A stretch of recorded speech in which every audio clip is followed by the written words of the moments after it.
আমন্ত্রণ আজকে চট্টগ্রামে। আর শুরুতেই জানিয়ে দেব শিরোনাম। পরিবারের সাথে ঈদ করতে বাড়ি ফিরছে মানুষ। চট্টগ্রামের সড়ক ও রেলপথে বেড়েছে চাপ। বাসে বাড়তি ভাড়া আদায়ের অভিযোগ।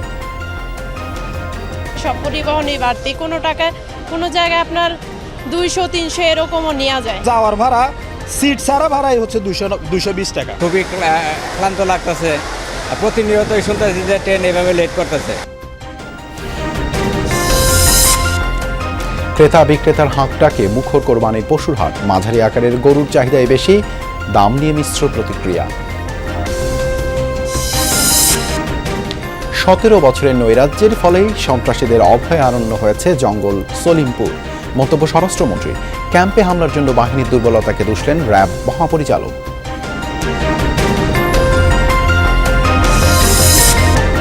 ঘণ্টাখানেকের ভারী বৃষ্টিতে বন্দরনগরীতে জলাবদ্ধতার ভোগান্তি। দ্রুত মেগা প্রকল্পের কাজ শেষ করার দাবি ভুক্তভোগীদের। এই রোডে সবসময় পানি, মানে একটু বৃষ্টি পড়লে পানি। যাতায়াত করতে তো কষ্ট হয়ে যাচ্ছে। আমরা রোগী নিয়ে আসতে পারতেছি না, যাইতে পারতেছি না, পানির মধ্যে দেখতেছেন না আপনারা। ব্যবসা বাণিজ্য নষ্ট হয়ে যাচ্ছে, কিন্তু এই পানি নিষ্কাশনের ব্যবস্থা এখনো পর্যন্ত এটার কোনো সুরাহা আমরা পাচ্ছি না।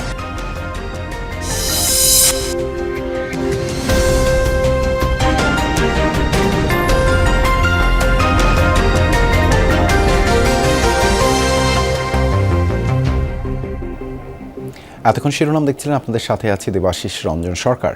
এবারে বিস্তারিত। প্রিয়জনের সাথে ঈদ উদযাপন করতে চট্টগ্রাম ছাড়ছে মানুষ। শেষ দিকে এসে চাপ কিছুটা বেড়েছে সড়ক ও রেলপথে। একটি ট্রেন শিডিউল বিপর্যয়ে পড়লেও বাকিগুলো ছেনেছে সময় মতো। চাপ সামলাতে যুক্ত হয়েছে বাড়তি বগি ও বিশেষ ট্রেন। দূরপাল্লার বাসেও বাড়ি ফিরছেন যাত্রীরা। বাড়তি ভাড়া আদায়ের অভিযোগ করছেন অনেকেই।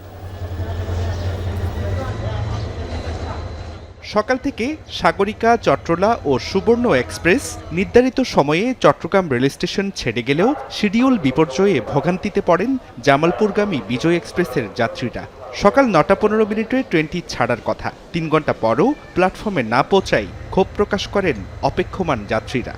চট্টগ্রাম টু জামালপুর একটা ট্রেনে, তো এই ট্রেনে প্রায় সময় বিলম্ব হয়।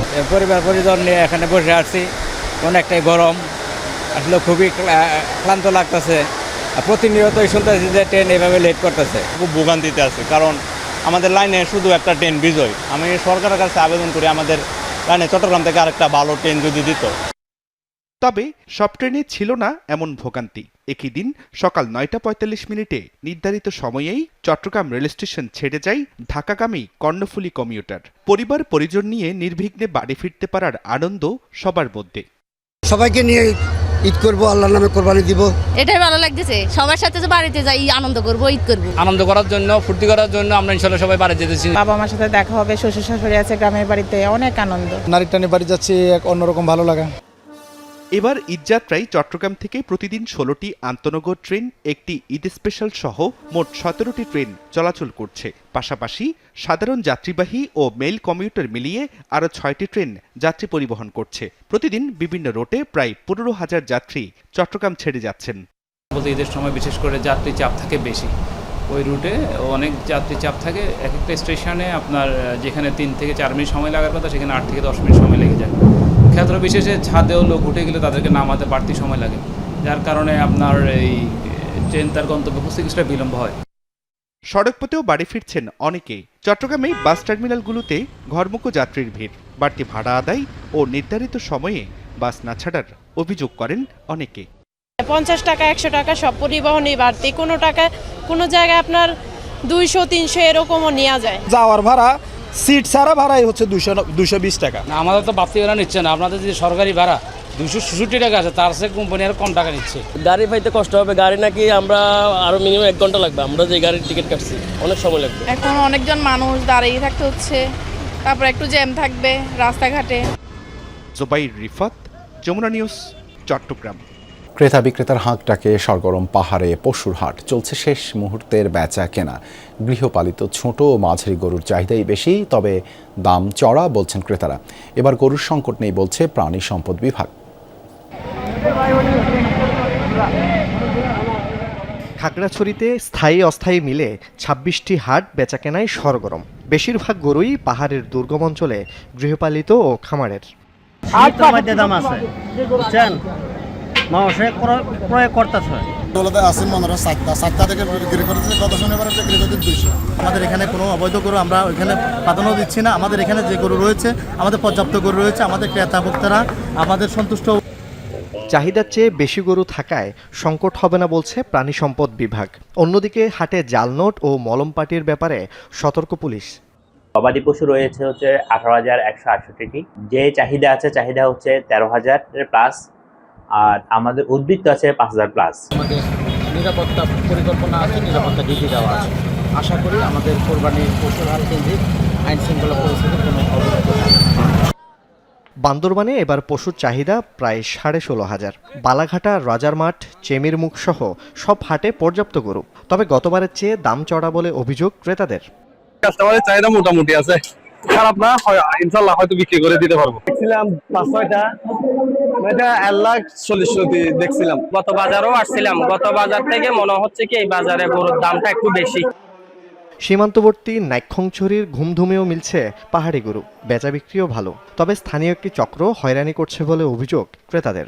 রাতে যেটা আসছে 10-12টা মোটরসাইকেল নিয়ে সশস্ত্র, বলতেছে অকথ্য ভাষা গালিগালাজ করতেছে। 2,000 টাকা দাবি করছে, তারা 2,000 টাকা দিনে ভারি মা গরু টিয়াজুন আনি উলে গরু কিনে ফেলাই। মানুষ এমনি গরু দেখতেছে, সেল কম হচ্ছে, ছোট গরুটা সেল হচ্ছে। 12 লাখ হলে বেশি দেয়, এবার মাথা দুব্বা ফেরি আছে। পাহাড়ের প্রতিটি হাট ঘিরে বাড়ানো হয়েছে নিরাপত্তা। বিশ্বমান নিরাপত্তা কার্যক্রম অব্যাহত রয়েছে। আমরা আশ্বস্ত করছি, ঈদ উল আজহা উপলক্ষে সকল কার্যক্রম শান্তিপূর্ণ ও সুশৃঙ্খলভাবে সম্পন্ন করতে র্যাব সর্বদা প্রস্তুত। রাঙ্গামাটির হাটে পৌর এলাকা ছাড়াও কাউখালী, কাপ্তাই, লংদু, বাঘাইছড়ি ও বিলাইছড়ি থেকে ট্রাক ও ট্রলারে আসছে পাহাড়ি গরু। স্থানীয় চাহিদা মিটিয়ে যাচ্ছে ঢাকা ও চট্টগ্রামেও। জুবায়েত ইবনে শাহাদাত, যমুনা নিউজ। হাটের খবর জানাতে আমাদের সহকর্মীরা যুক্ত হচ্ছেন। রাঙ্গামাটি থেকে যুক্ত হচ্ছেন সহকর্মী শামসুল আলম। শামসুল, হাটে পশু বেচা কেনা কেমন দেখছেন? দাম নিয়ে কি বলছেন ক্রেতারা?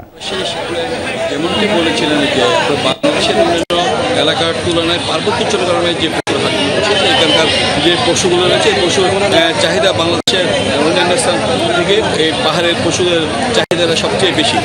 আপনাকে বলে রাখি যে এখানে পাহাড়ের যেসব পশুগুলো এখানে বিভিন্ন ব্যবসায়ী এবং খামারিরা এখানে উৎপন্ন করে, তারা এখানকার স্থানীয় যে ঘাসগুলো রয়েছে এই ঘাস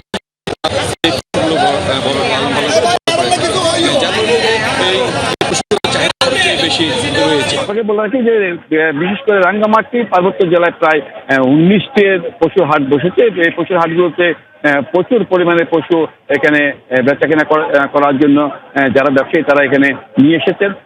এবারে রাঙ্গামাটির যে পশু সম্পদ অধিদপ্তরের তথ্য অনুযায়ী এবার রাঙ্গামাটিতে প্রায় 43 থেকে 45,000 পশুর চাহিদা রয়েছে, কিন্তু দেখা গেছে রাঙ্গামাটি জেলাতে প্রায় 9 থেকে 10,000 পশু উদ্বৃত্ত রয়েছে। যদি 44,000 পরও আরো প্রায় 8 থেকে 9,000 পশু উদ্বৃত্ত থাকবে। সবকিছু মিলে এখানকার যে ক্রেতারা রয়েছে তারা বলছে যে অন্যান্য বছরের তুলনায় এবার কিন্তু পশুর দামটা অনেকটা বেশি বলে তারা দাবি করছে। তবে যারা বিক্রেতা তারা বলছে অন্যান্য তুলনায় এবারও তারা একইভাবে তারা পশু বিক্রি করছে। ধন্যবাদ শামসুল যুক্ত হওয়ার জন্য। চট্টগ্রামের গরুর হাটের খবর জানবো, সহকর্মী আলামিন শিকদার যুক্ত হচ্ছেন। আলামিন, চট্টগ্রামের হাটগুলোয় পশুর সরবরাহ কেমন দেখছেন? কোন ধরনের গরুর চাহিদা বেশি? চট্টগ্রামের পশুর যে হাটগুলো রয়েছে, কোরবানির প্রতিটি হাটে আমরা দেখছি গরুর অনেক সরবরাহ রয়েছে এবং চাহিদার তুলনায় বেশি বলতে পারি, কারণ দেশের বিভিন্ন জেলা থেকে কিন্তু চট্টগ্রামের যে হাটগুলো রয়েছে, স্থায়ী এবং অস্থায়ী হাট, সেই হাটগুলোতে কিন্তু গরু আসছে, এখনো আসছে, যার কারণে আমরা দেখতে পাচ্ছি হাটে গরুর যে সরবরাহ সেটা চাহিদার তুলনায় অনেক বেশি হওয়ার কারণে দাম কিন্তু অনেকটা পড়ে গেছে। আমরা গত দুদিন আগেও যে দাম দেখেছিলাম গরুর হাটে, যে গরুটি 1.5 লক্ষ টাকা পর্যন্ত ক্রেতা দরদাম করেছিলেন, বিক্রেতা যেটা দেননি সেটি আজ 1,15,000 1,10,000 মধ্যে তারা ছাড়তে বাধ্য হচ্ছেন, কারণ বাজারে ক্রেতার পরিমাণের অনেক কমে গেছে এবং শেষ মুহূর্তে বেচা কিনাটা বেড়ে গেছে। কিন্তু যদিও পশুর যে চাহিদা সেই চাহিদার তুলনায় যোগান বেশি হওয়ার কারণে আমরা দেখছি এখন পর্যন্ত প্রতিটি গরুর যে হাটগুলো রয়েছে প্রতিটি খাইনি আমরা দেখছি প্রচুর পরিমাণে গরু এখনো অবিকৃত থেকে গেছে। সে তুলনায় কিন্তু ক্রেতার বাজারে যে সমাগম সেটা কিন্তু অনেকটা কম, যার কারণে যারা দেশের বিভিন্ন অঞ্চল থেকে এই গরুগুলো নিয়ে এসেছেন তারা বলছেন যে তারা যে সঠিক দাম সেই দামটি তারা পাচ্ছেন না, যার কারণে এখন পর্যন্ত তারা দাম কমে যাওয়ার কারণে গরুগুলো বিক্রি করতে পারছে না। সেই কারণে গরুগুলো এখন পর্যন্ত রয়ে গেছে এবং ক্রেতারাও বলছেন যারা কিনতে আসছেন তারা এর মধ্যে বলছেন যে খুব ভালো দামেই তারা আজকে গরু কিনতে পারছেন এবং শেষ মুহূর্তে দাম আরো কমবে এমনটাই আশা করছেন যারা ক্রেতা তারা। তবে বিক্রেতারা বলছেন তাদের বেশ লোকসান হচ্ছে। দেবাশিস, ধন্যবাদ আলামিন যুক্ত হবার জন্য। বিগত 17 বছরে দেশে আইনের শাসন না থাকায় রাষ্ট্রের ভিতরে আরেকটি রাষ্ট্র হয়ে উঠেছিল যার নাম জঙ্গল সলিমপুর।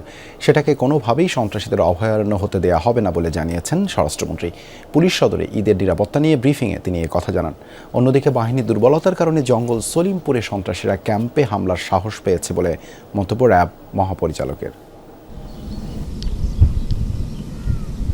চট্টগ্রামের ছোট্ট ইউনিয়ন সলিমপুর, সেটাকেই আইনশৃঙ্খলা বাহিনীর নাকের ডগায় জঙ্গল সলিমপুর হিসেবে আলাদাভাবে শাসন করত সশস্ত্র সন্ত্রাসীরা। কয়েক মাস আগে র্যাবের একটি টিমের উপর হামলা চালিয়ে এক সদস্যকে কুপিয়ে হত্যা করা হয়। এই ঘটনার 1 মাস আগে সেখানে অভিযান চালায় যৌথ বাহিনী। সেখানে ক্যাম্প স্থাপন করে তারা। তবে রাতের আধারে হামলা চালিয়ে গুড়িয়ে দেওয়া হয় যৌথ বাহিনীর সেই ক্যাম্পটি। রাজধানীতে এক ব্রিফিংয়ে স্বরাষ্ট্রমন্ত্রী জানালেন, অতীত সরকারের মতো এই সরকার কোনো ছাড় দেবে না সন্ত্রাসীদের। দীর্ঘ 17 বছর দেশে কোনো আইনের শাসন ছিল না, দুর্বৃত্তায়নের একটা মহামারী ছিল। তারা মনে করেছে জঙ্গল সলিমপুর আমরা যেভাবে একটা রাষ্ট্রের ভিতরে রাষ্ট্র, তবে তারা যে উদ্যত্ত আচরণ করেছে, যে দুঃসাহস দেখিয়েছে, সেটা আমরা খুব কঠোরভাবে নিয়ন্ত্রণ করব। ঈদের নিরাপত্তা নিয়ে আয়োজিত এক ব্রিফিংয়ে নিজেদের দুর্বলতার কারণে জঙ্গল সলিমপুরে হামলার ঘটনা হয়েছে বললেন র্যাব মহাপরিচালক। তারা অতর্কিত কাজটা করেছে এবং আমার মনে হয় আমাদের কিছুটা দুর্বলতা ছিল, এটা অস্বীকার করার উপায় নেই। আমরা হয়তো তাদের কার্যক্রমটা সেই লেভেলের মনিটরিংটা করতে পারিনি, তবে আমাদেরকে ওভারপাওয়ার করার মতো শক্তি তাদের নাই, এটা তারা নিশ্চিতভাবে জানে। আপনারা নিশ্চিত থাকতে পারেন তারা কোনোভাবে সেখানে ঢুকতে পারবে না। সীমান্তে মাঝে মাঝে উত্তেজনাকে স্বাভাবিক বলে মনে করেন স্বরাষ্ট্রমন্ত্রী। দু একটা ঘটনা আমাদের নজরে এসছে, আমাদের বিজিবির ডিজি সাহেব সেগুলো তাৎক্ষণিকভাবে অ্যাড্রেস করেছেন। 2-1টা জায়গায় হয়তো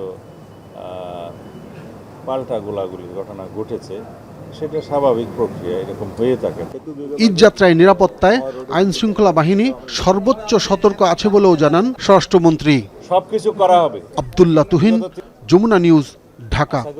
ঘণ্টাখানেকের মুষলধারে বৃষ্টিতে আজও জলাবদ্ধতার কবলে পড়ে চট্টগ্রাম মহানগরীর কয়েকটি নিচু এলাকা। বিশেষ করে কাতালগঞ্জ ও পাঁচলাইশ ডুবে যায় হাঁটু পানির নিচে। ভোগান্তিতে পড়েন যাত্রী, পথচারীরা, বিকল হয় অনেক যানবাহন।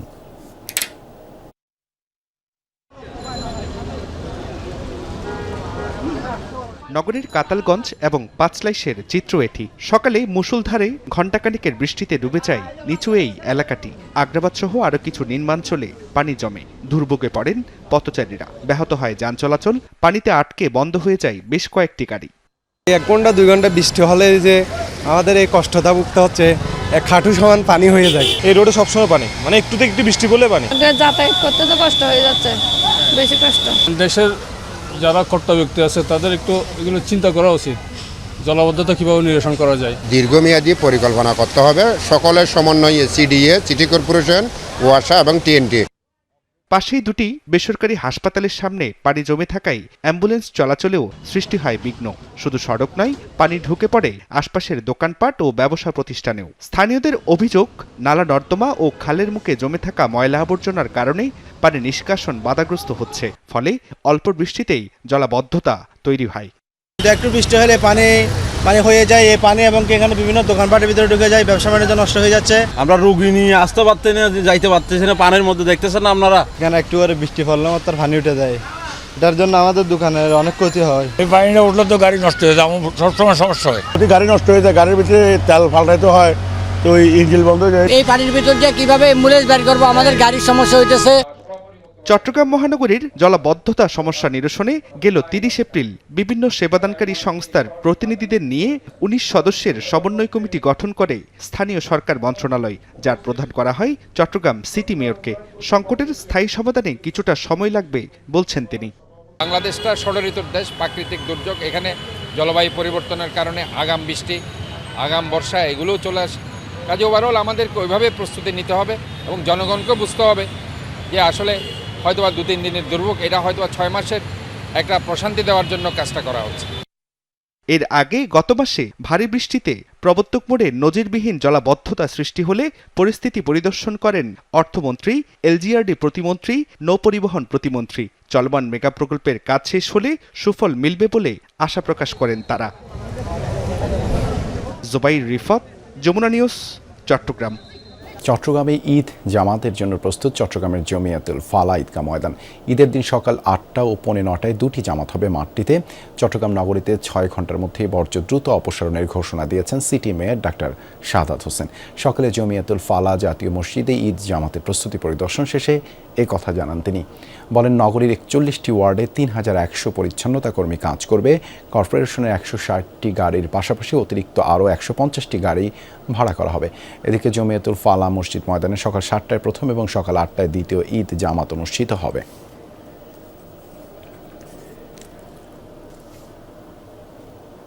চট্টগ্রামে অনুষ্ঠিত হয়েছে বাংলাদেশ জুয়েলার্স অ্যাসোসিয়েশনের নবনির্বাচিত কার্যকরী পরিষদের শপথ গ্রহণ। এ উপলক্ষে আয়োজিত অনুষ্ঠানে বক্তারা বলেন, এই শিল্পে বিপুল কর্মসংস্থান হচ্ছে, পাশাপাশি দেশীয় কারুকাজের ঐতিহ্য, পর্যটন ও সংস্কৃতির ব্র্যান্ডিংয়ে ভূমিকা রাখে। সঠিক নীতিমালা হলে রপ্তানি করা যাবে বলে মন্তব্য করেন তারা। পরে নির্বাচিত ৩১ সদস্যকে শপথ পড়ান কমিশনের চেয়ারম্যান। এ সময় নতুন সভাপতি, সাধারণ সম্পাদক সহ অন্যান্যরা উপস্থিত ছিলেন। এখন থেকে স্পাইসি ক্রিস্পি পটাটা প্রাণ পটাটা একটি স্বনির্ভর বিস্কুট। এই ছিল আজকের চট্টগ্রামের আয়োজনে। এতক্ষণ সাথে থাকার জন্য ধন্যবাদ সবাইকে।